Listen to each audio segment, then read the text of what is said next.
नमस्ते प्यारे बच्चों, वेलकम बैक। हम लोग एनसीईआरटी रीड अलोंग एक्सरसाइज कर रहे थे, उसमें इलेक्ट्रोस्टैटिक्स में ये है लेक्चर नंबर 18, जिसमें हम पढ़ेंगे कंटिन्यूस चार्ज डिस्ट्रीब्यूशन और गॉस लॉ के बारे में। So let's start. Continuous charge distribution की ज़रूरत, इसको समझने की कैसे पड़ी और गॉस लॉ का इससे क्या लेना देना है, उसको मैं क्लियर कर देता हूँ पहले। बच्चों, जब दो पॉइंट चार्ज हैं तो उनके बीच फोर्स निकालने के लिए Coulomb's law is sufficient. Charges का पूरा सिस्टम है, डिस्क्रीट चार्जेस का सिस्टम। फिर आपको अगर फोर्स निकालना है किसी गिवन चार्ज पर because of discrete system of charges, तो हम साथ में सुपरपोजिशन प्रिंसिपल लगा देते हैं और हमारा काम हो जाता है। Superposition principle along with Coulomb's law.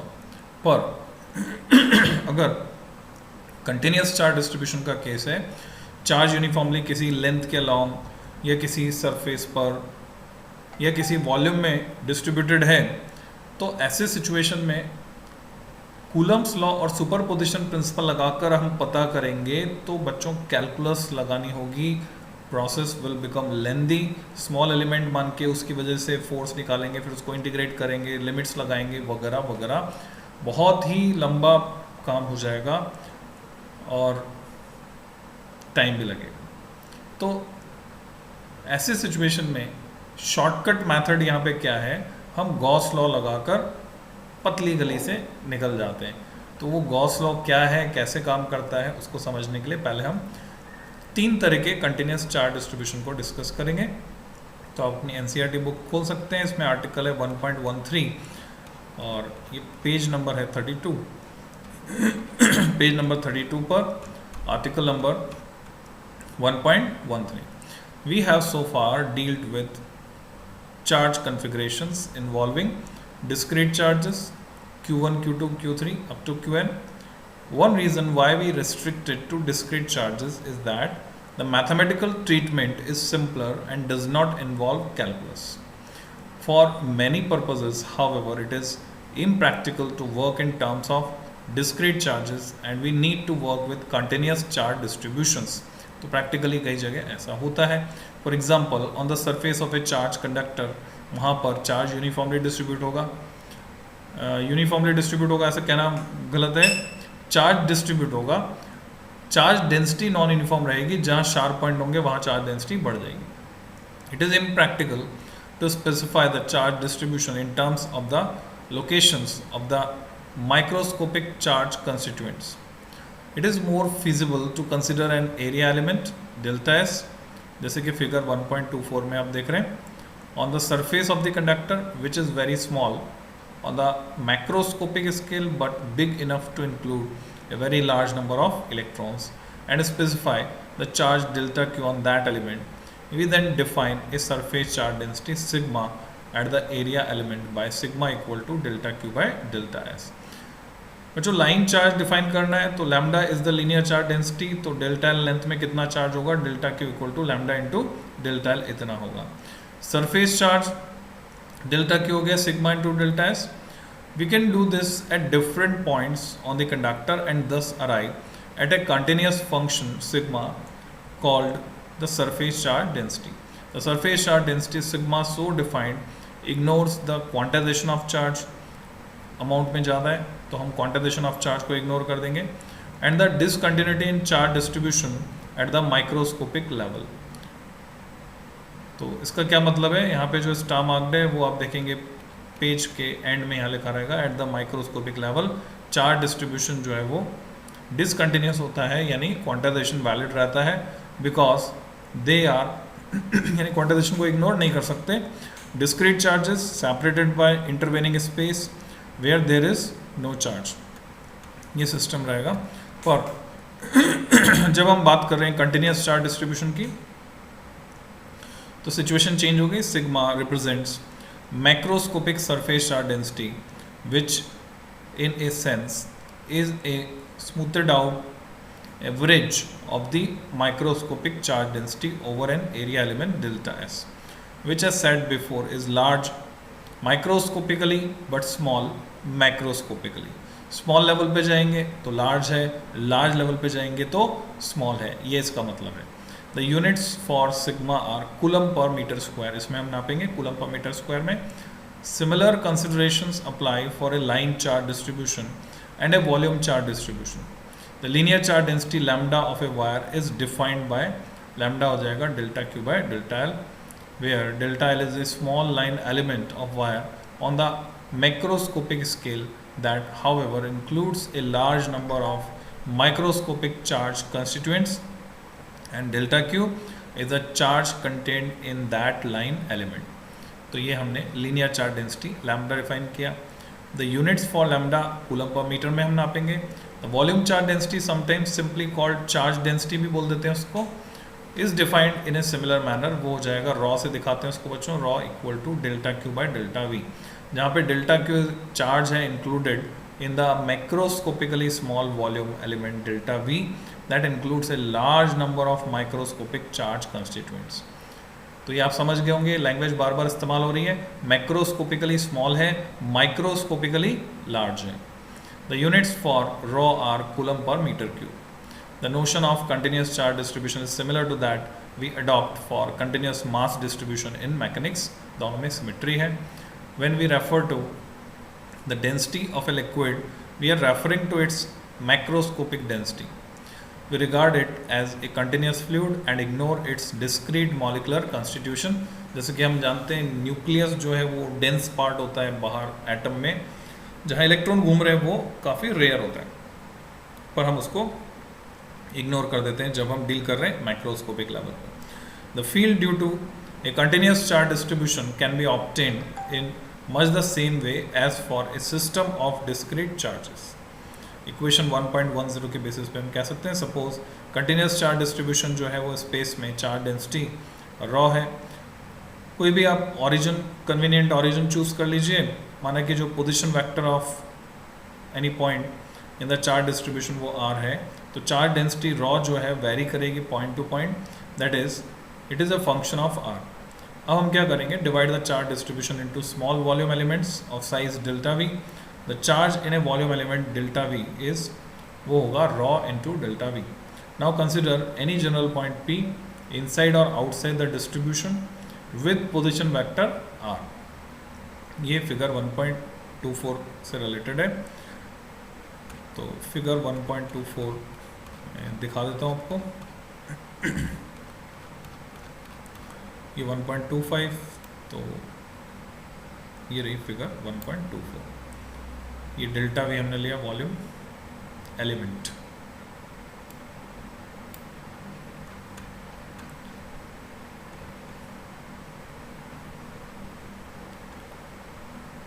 So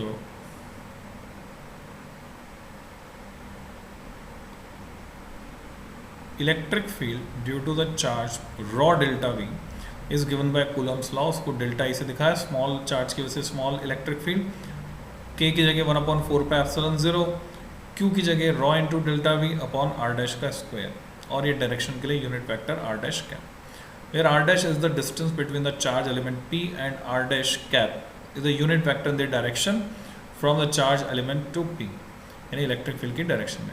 By the superposition principle, the total electric field due to the charge distribution is obtained by summing, या तो सम कर लो, समेशन या इंटीग्रेशन कर लो, और electric fields due to different volume elements, उन सबको जोड़कर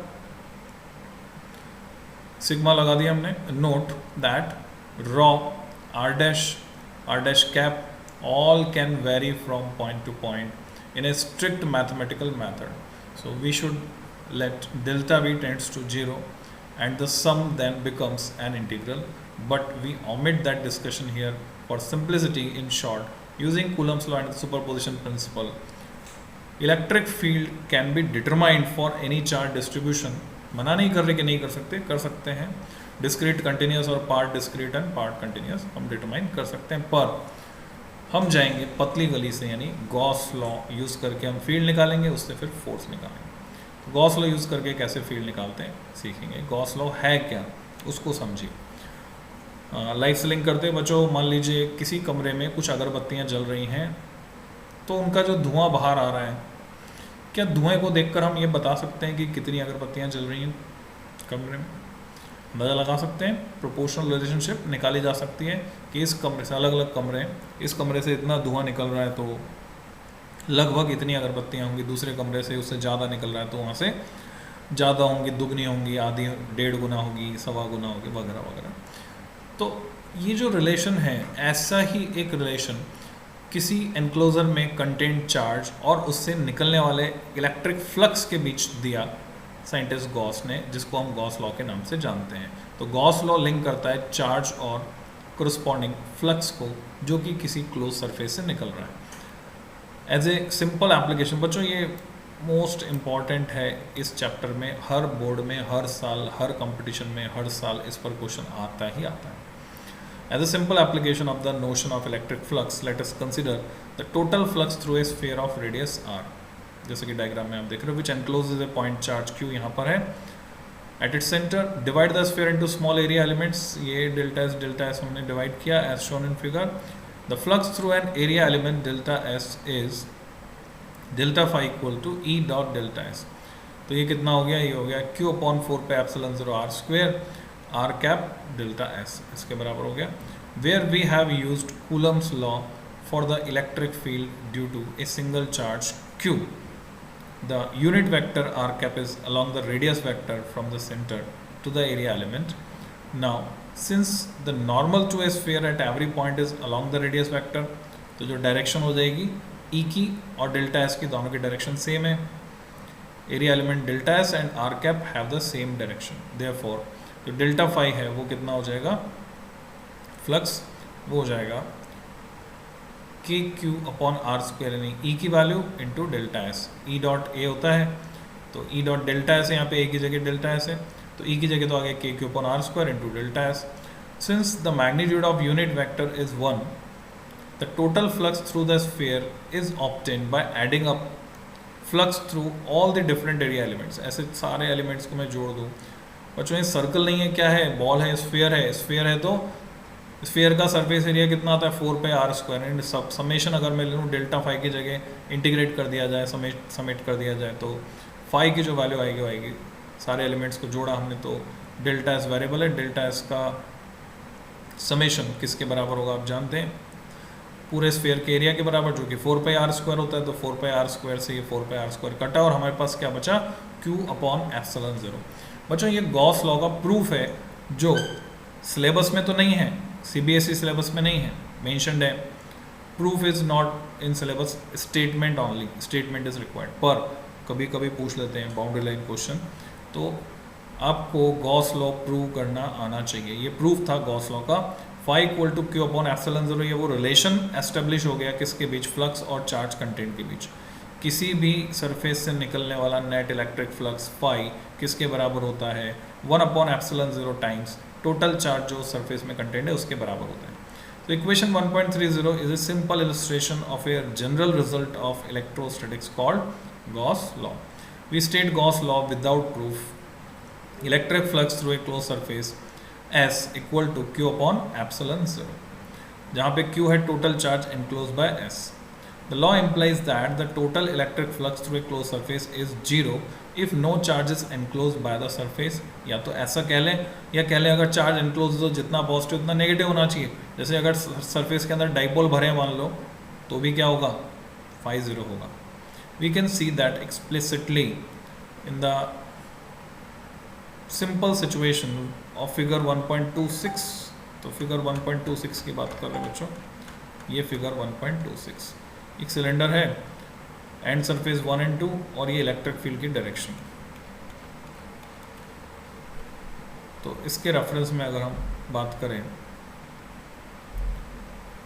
here the electric field is uniform and we are considering a closed cylindrical surface with its axis parallel to uniform electric field. The total flux phi through the surface is phi equal to phi 1 plus phi 2 plus phi 3, where phi 1 and phi 2 represent the flux through the surfaces 1 and 2 circular cross section वाली, और phi 3 जो है through curved cylindrical part of the closed surface. तो ये phi 1 phi 2 phi 3 को आप समझ लीजिए कौन कौन से फेसेस हैं, 1 and 2, phi 1 phi 2, और ये सरफेस 3 कर्व सरफेस से निकलने वाला फ्लक्स। क्योंकि इलेक्ट्रिक फील्ड इस डायरेक्शन में है तो इधर वेक्टर एरिया 90 डिग्री एंगल बनाएगा तो कर्व सरफेस के साथ एसोसिएटेड फ्लक्स 0 होगा। अब बची सिर्फ सर्कुलर एंड सरफेसेस किनारे की 1 and 2, वहाँ पर ई और ए के बीच एंगल यानी ई और डेल्टा एस के बीच एंगल 0 डिग्री होना है, तो उसकी बात करते हैं। Now the normal to the surface 3 at every point is perpendicular to E, so by definition of flux phi 3 तो 0 होगा। Further the outward normal to 2 is along E while the outward normal to 1 is opposite to E। एक E के parallel है क्योंकि E जिस direction में उधर ही है, दूसरा E के एंटी पैरेलल है। Therefore phi 1 तो हो गया minus E into S1, phi 2 हो गया प्लस E इंटू S2, और S1 S2 दोनों बराबर है, माना कि S के बराबर, जहाँ पे S जो है area of circular cross section है, दस द टोटल फ्लक्स 0 हो गया, जितना पॉजिटिव उतना negative as expected by Gauss law. क्यों? क्योंकि उस सिलेंडर के अंदर कोई भी चार्ज कंटेंट नहीं है, बाहर से फील्ड आ रहा है, बाहर से लाइंस आ रही है, जितनी लाइंस एंटर कर रही होती है निकल रही है, एग्जिट कर रही है। दस whenever you find that the net electric flux through a closed surface is 0, we conclude that the total charge contained in the closed surface is 0. The great significance of Gauss law in equation 1.31 is that it is true in general and not only for the simple cases we have considered above. Let us note some important points regarding this law. कुछ points दिए हुए बच्चों, कुल मिलाकर 6 point हैं जो आपको समझते हुए तैयार करने हैं। Gauss law is true for any closed surface no matter what its shape or size. Shape और size कुछ भी हो, Gauss law उसके लिए valid है। The term Q on the right side of Gauss law includes the sum of all charges enclosed by the surface. Sigma Q का मतलब सारे के सारे चार्ज जो उस सरफेस में बन रहे हैं। The charges may be located anywhere inside the surface, चाहे वो कहीं पर भी। Third point, in the situation when the surface is so chosen that there are some charges inside and some outside, the electric field whose flux appears on the left side equation में is due to all the charges both inside and outside. ये समझना, net flux की बात अगर हम कर रहे हैं। The term Q on the right side of Gauss law however represent only the total charge inside S. कई बच्चे इस पॉइंट में कंफ्यूज हो जाते हैं। अगर आपको समझ में आ गया ठीक है, नहीं आया इसको आप छोड़ सकते हैं, कोई परेशान होने वाली बात नहीं है। 2-3 बार पढ़ेंगे क्लैरिटी आ जाएगी कि ये किस तरह से कहा है, क्योंकि एक चार्ज हम खाली कंसिडर कर रहे हैं on the right side of Gauss, the term Q on the right side, उसमें जो हम सिर्फ सारे चार्ज ले रहे हैं बोथ इनसाइड एंड आउटसाइड, जबकि फ्लक्स की जहाँ बात की जा रही है electric field whose flux appears on the left side, वहाँ बात की जा रही है। तो इससे कई बार कंफ्यूज हो जाते हैं बच्चे, तो उसमें कंफ्यूज होने की ज़रूरत नहीं है। इसको नहीं समझ में आया तो ज़बरदस्ती भी समझने की ज़रूरत छोड़ सकते हो आप चाहो तो। The surface that we choose for the application of Gauss's law is called Gaussian surface. ये आपको क्लियर होना चाहिए, सरफेस को हम बोलते हैं गॉसियन सरफेस। अब गॉसियन सरफेस वैसे तो कुछ भी मान सकते हैं हम, you may choose any Gaussian surface and apply Gauss law, पर अगर सिमेट्रिकल गॉसियन सरफेस लेंगे तो आसानी होगी, तो हम हमेशा कोशिश करते हैं सिमेट्री को फॉलो करने की। However take care not to let the Gaussian surface pass through any discrete charge. साथ ही साथ ये गॉसियन सरफेस किसी डिस्क्रीट चार्ज को काटते हुए नहीं जा सकती, क्योंकि अगर काटते हुए गई किसी डिस्क्रीट चार्ज को तो एक प्रॉब्लम हमारे सामने क्रिएट हो जाएगी। वो क्या?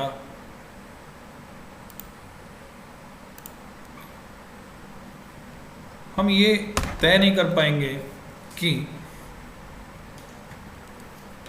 उस डिस्क्रीट चार्ज को एनक्लोज चार्ज माने क्लोज सरफेस के अंदर, या उस डिस्क्रीट चार्ज को हम बाहर माने। जैसे मान लीजिए यहाँ चार्ज है Q1, यहाँ है Q2, यहाँ है Q3। अब कोई गॉसियन सरफेस है इस तरह से, तो क्लियर है कि Q1 उसके अंदर है। कोई गॉसियन सरफेस है S2 इस तरह से, तो क्लियर है Q1 और Q2 दोनों उसके अंदर है।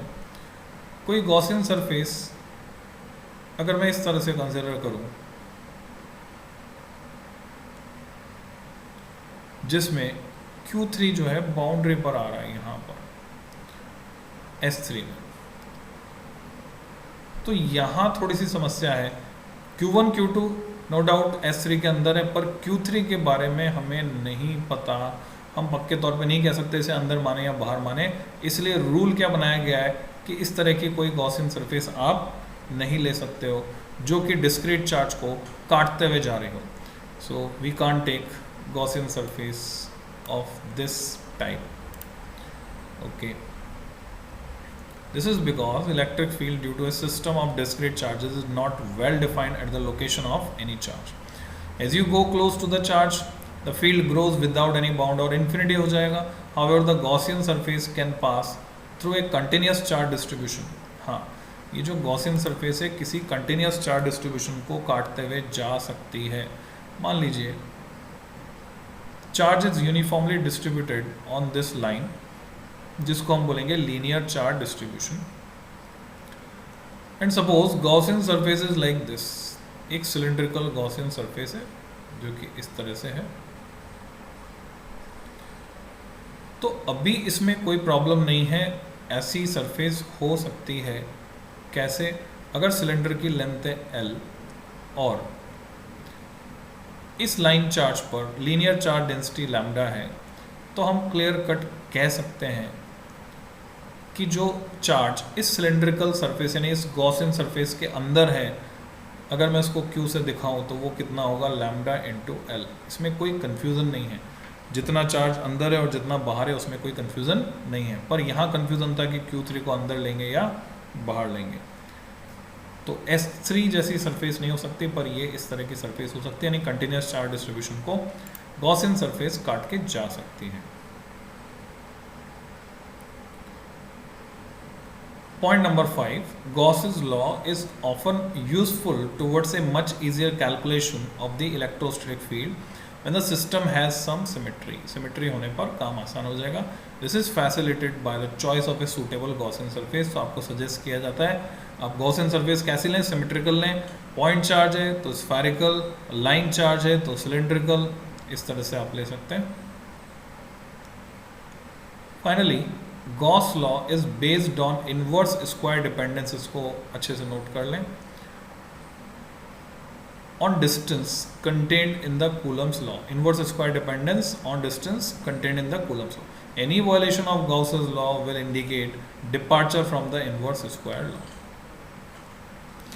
इसको हम उल्टा अगर बोलें रिवर्स सेंस में, क्योंकि ये लैंग्वेज थोड़ी सी टफ लग रही है समझने में, इसको मैं आसान शब्दों में ऐसे समझाऊं. Gauss law is valid only for those vector fields. Additional detail और मैं ऐड कर रहा हूँ. वेक्टर फील्ड्स के लिए काम करता है गॉस लॉ सिर्फ. जैसे कि वेक्टर फील्ड जैसे gravitational field, magnetic field, electric field, these are vector fields. Gauss law is valid only for those vector field which obey inverse square relationship.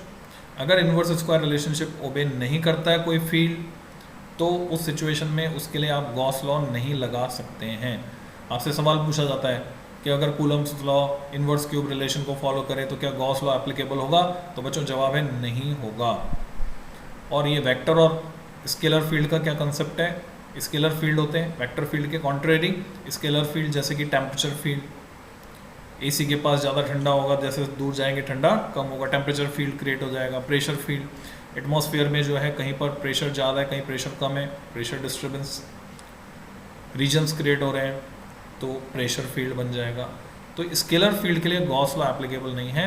Gauss law is applicable only for vector fields which obey inverse square relationship. इस point को आप ऐसे याद रखें. Solve example चलते हैं बच्चों. 1.1 electric field components figure 1.27 में ई एक्स दिया हुआ है alpha X raise to power half X direction में. ई वाई और ई जेड जीरो है, यानी सिर्फ इलेक्ट्रिक फील्ड एक्स एक्सिस के अलॉन्ग है. अल्फा की वैल्यू आपको दी हुई 800 न्यूटन पर कूलम और metre raise to power half. ठीक है, यूनिट थोड़ी सी अजीब सी है तो इसको आपको समझ के चलना है क्यों ऐसी है. यहाँ फॉर्मूले के फॉर्मेट में आप देख सकते हैं, क्योंकि फाइनल यूनिट जो इलेक्ट्रिक फील्ड की निकलनी है वो न्यूटन पर कूलम निकलनी है. कैलकुलेट करना है आपको. Part A the flux through the cube, part be the charge with in the cube. ये मानते हुए कि अल्फा 0.1 मीटर है, तो आपको एक तो फ्लक्स निकालना है थ्रू द क्यूब, दूसरा आपको चार्ज कितना कंटेंट है क्यूब के अंदर, ये मानते हुए कि अल्फा जो है वो 0.1 मीटर है. अल्फा की वैल्यू आपको दी. ओके, कैसे करेंगे? Since the electric field has only X component, for faces perpendicular to X direction angle between E and delta S is plus minus π/2। ऊपर नीचे दाएं बाएं कैंसिलेशन हो गया, तो फ्लक्स कितना हो गया, separately 0 for each face of the cube except the 2 shaded ones, जो ब्लू कलर में आप देख रहे हैं, इनके अलावा बाकी सारे फेसेस से निकलने वाला फ्लक्स तो 0 हो गया। Now the magnitude of the electric field at left face is, left यानी ये वाला, यहाँ पर अगर मैग्नीट्यूड निकालेंगे तो जो डिस्टेंस है x की वैल्यू a रख दिया हमने, तो x की जगह a, तो अल्फा a⁻²,